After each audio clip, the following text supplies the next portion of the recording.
to Mr. Neza for inviting me today.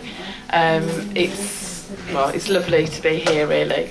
I'm always glad when Eid arrives because obviously with so many Muslim friends and colleagues, when I'm spending time with you and others, I feel terrible that I'm drinking tea and eating sandwiches whilst you're all fasting.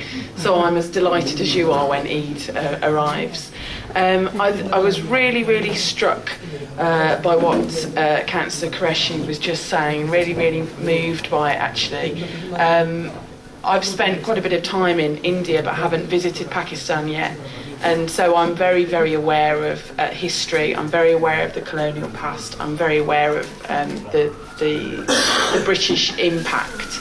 And I think there is still so much that we can be doing to reach out. And I think that's so important because the contribution that you all make to Britain is immeasurable.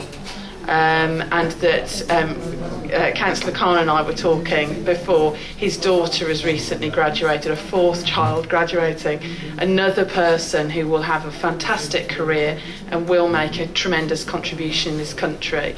You know, everyone who's come here has a family, that has a multiplier effect, and we all benefit. You know, people should be deeply grateful for that contribution, and it's people who are ignorant who are not as grateful as they should be.